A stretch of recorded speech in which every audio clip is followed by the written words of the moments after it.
It's the Brandon Cruz Daily Fantasy Podcast, where I go and look at low and plays and strategies specifically designed for GPPs. This is a show for people who are already informed on daily fantasy sports and how these contests operate. If you have a question related to NASCAR, it is a stupid question, feel free to shoot them away on Twitter at BrandonCruzDFS. Most importantly, take everything here with a grain of salt and use your best judgment when making entries. Additionally, if you have a game addiction, that's just not my problem. Check your sense of feelings at the door.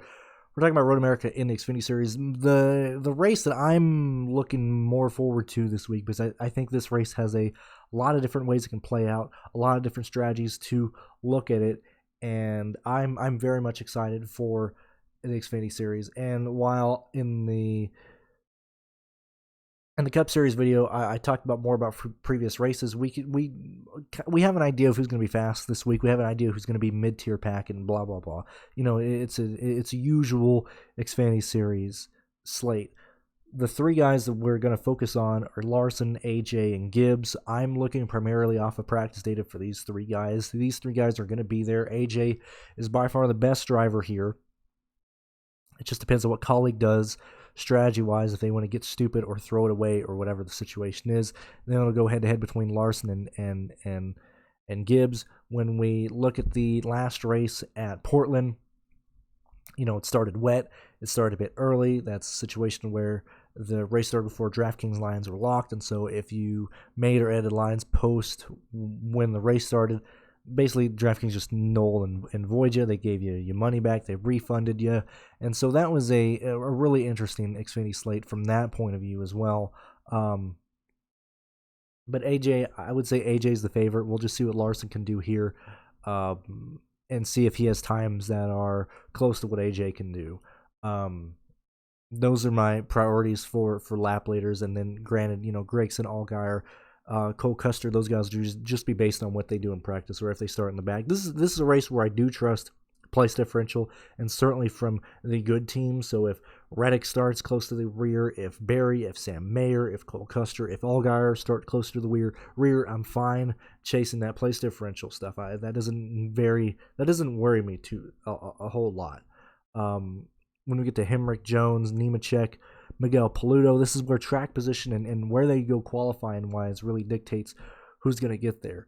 And that's why, at least with road course previews and stuff like that, it really is based on qualifying. It's not necessarily like, oh, I need qualifying to know where the place differential is, but I need qualifying to at least project all these guys accurately, because all these guys are fine plays right now on a Thursday with qualifying not there. And then it goes to like, oh, what if Paludo starts 7th? Do I see him leading laps? No. Do I see him falling back 2 or 3 positions? Maybe. And so that would like remove Miguel from the pool. I would say the same thing for Jones or Hemrick. You know, that's why we need the qualifying for at least the top half of the Xfinity Series field. Once we get to the mid-tier and the middle lane, I like that Andy Lally is actually in a decent car. This is where I would trust Andy Lally here. I'd like that Ty Dillon is in the race for Johnny Davis. I'm very much a fan of that play as well. Ryan Siegs and Herbst, I would trust Herbst over Sieg and over Snyder. Same thing with LeBay. I would actually trust Herbst more than these guys here. I think Herbst is grossly mispriced. I think Brett Moffitt, depending on where he starts, can be mispriced as well. Preston Pardis in the Mario Gosling car for $6,600. I think that's a really good pricing regardless of where he starts. I probably won't be too high on Alfredo or Jeremy Clements or even Sage Karam right now, but like I said, we just need to see where qualifying shakes out for these guys here. That's why I feel like I'm not trying to throw in the towel here or like give you like a mail in the video in, but it's Xfinity at a road course. We really do need to qualifying. You can look back at where people finish and have an idea of what they do. There's not any specific guy that, you know, screams to me right now, especially with this field being filled with a lot of people in the grand scheme of things who don't have a lot of experience in road courses. Majority of these guys have years at road courses, maybe like 2 or 3 one-offs in the past 3 years, and a lot of no-name drivers in this race, like Chris for the 53 truck, for the 53 machine for the Gay Century. It's interesting that Brandon Brown is $5,900. But he's been performing so poorly lately that I think it's justified. I think Jeb Burton being here is justified as well because he has had a lot of bad run-ins. And this slate leans to a lot of... It's almost like the PGA tour this week, to where you had a lot of guys in the 10K range, and I didn't even play this weekend, but I did look at the pricing.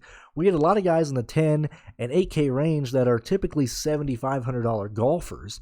This is a race to where there's a lot of people in play. There's a lot of people projected right now to get 5X just based on what they can normally do based on what their price is. And so this is really a qualifying dependent slate, and it's going to show you who's viable and show you who isn't viable. And that's why I'm more interested in the Xfinity Series slate than the Cup Series slate this week, because you can go a lot of ways. Speaking of that really quick, July 1st is right around the corner, literally tomorrow. Consider joining the Patreon. 5 weekends this week.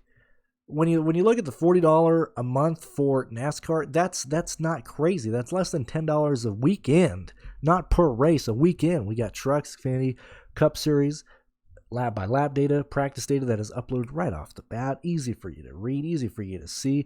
Previous optimal lines, just a ton of stuff. I think it's July for this many weekends. It's certainly a value. If you like any of the stuff that I do, if you like the stuff that Pearce does, if you want to support me, support Pearce, whatever the case is, you like watching me, do consider joining the Patreon. We're starting to get to a point to where people start looking towards preseason football, and then they start looking towards the NFL, and people start putting less and less time into NASCAR, and that's really the time to get into NASCAR, because guys are focusing on baseball. They're focusing on the NFL season right around the corner. They're focusing on who am I gonna draft in my 10-man league on round 6. It doesn't matter at this point. Who cares? Like, why are you wasting time worrying about that when you can actually put time and effort in NASCAR when other people are pulling their time and effort out of NASCAR? Moving on, Jet Burton, $5,800. I think he is under-owned. I think Will Rogers, right now it's Thursday, not exactly sure what car out of the Carl Long stable that is. Shout out to whoever pumped just bad info on J.J. Yaley this past weekend for not doing your research. I don't know why J.J. Yaley was like 22% owned. I don't know what that was about. But we need to do our research to see what car Will Rogers is going to be. Will Rogers can either be a really good play or a really bad play, depending on what the story is behind the entry from Carl Long this weekend. Balicki at $5,400. Give me all the Balicki that I can get right here. I think he's a fantastic play at $5,400. I think Kyle Weatherman's a great play at $5,100. I think Bailey Curry is great at $5,200. J.J. Yaley, same thing compared to last week. We need to understand the story. We need to understand why Carl Long is bringing 2 vehicles to this race and what those cars are, what the history is behind them. I think, Dexter Bean for $4,700 can work, can hit value, might not be optimal, but can be there. Patrick Gallagher in a C car, are you kidding me, for $4,600? What are we doing? Josh Williams, $4,500? Like, this is a wild race. We need practice and stuff to determine who is more likely to work and who is less likely to work. That's really what it boils down to.